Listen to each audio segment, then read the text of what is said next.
আমি এলাকাও চিনি না, এলাকার মানুষজনের সঙ্গে আমার কোনো পরিচয় নেই। আজকে মানে সর্বপ্রথম ধন্য যে ভান্ডারাটি দিয়ে আপনাদের সঙ্গে আমার ডাইরেক্ট পরিচয়।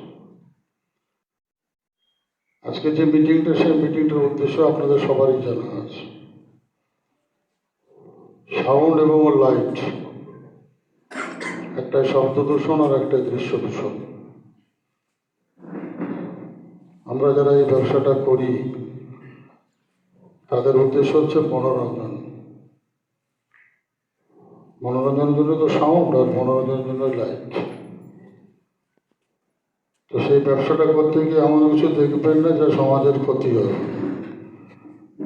যে সমস্ত মাধ্যমিক পরীক্ষার্থী আছে, সঙ্গে উচ্চ মাধ্যমিক পরীক্ষার্থী আছে, তাছাড়াও অনেক কিছু ব্যবস্থা থাকে। আরও কিছু আছে, যেমন বৃদ্ধ মানুষ আছেন, অসুস্থ মানুষ বাড়ির পাশে আছে। সবার দিকে লক্ষ্য রেখে নিজেদের মনোরঞ্জন করানো বা নিজেদের করাটা উচিত। আমাদের কাছে একটা হাইকোর্টের অর্ডারও আছে, তার একটা সাউন্ড সিস্টেমে তার একটা সাউন্ড বেঁধে দেওয়া হয়েছে। আমরা সেটার দিকেও লক্ষ্য খুব কম করি। তাছাড়াও মাইকের যে সময়সীমা, বক্স মাইকের যে সময়সীমা, সেই সময়সীমাও বেঁধে দেওয়া হয়েছে।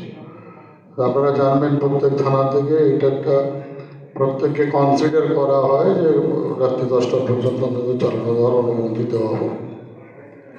আমরা অনুমতি দেওয়ার কেউ নয়। সমাজ আপনার আগামী দিনের ভবিষ্যৎ যারা আপনার বাড়ির পাশে আশেপাশে যারা রয়েছে তাদের সবটাই আপনাদের। আমরা কেউ নয়, আজকে আছি কালকে নেই। দুদিন আগে চণ্ডীতলা, আজকে বেড়ে গেল। ক্ষতি আপনাদের নয়, আপনাদের, আমাদের কিচ্ছু ক্ষতি হবে না। কিন্তু আমরা সতর্ক করবো, সবার কাছে অনুরোধ করবো প্রশাসনের তরফ থেকে এমন কিছু করবেন না যা দিয়ে, বা এমন কিছু কেউ করবে না, এমন জায়গায় মাইক ভাড়া দেবেন না। আগে থেকেই বলবেন এটা আমার ব্যবসা, কালকে পুলিশ যদি তুলে নিয়ে চলে যায় তার খেসারত কিন্তু তোমরা কেউ দেবে না।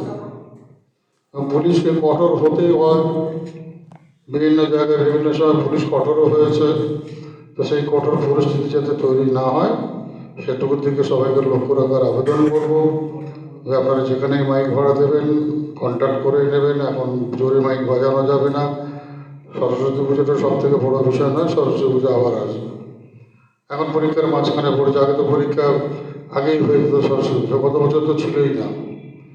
তো ঠিক আছে, সেগুলোর দিকে মাথায় রেখে আমি প্রত্যেককে বলবো যে আলো এবং শব্দ এই দুটোকে নিয়ন্ত্রণ করে প্রত্যেকের এলাকার শান্তিশৃঙ্খলা বজায় রেখে মাইক ভাড়াটা দেবেন। বিশেষ করে তো বিসর্জন, অনেক জায়গায় ট্রেডিশন আছে ঠাকুর আনতে যাওয়া, আবার একটা সময় আছে আর বিসর্জন দিতে যাওয়া। এই দুটো জিনিস বেশি। আর বাকি যে কটা দিন মঞ্চ থাকবে সেই কদিন মঞ্চে চলবে।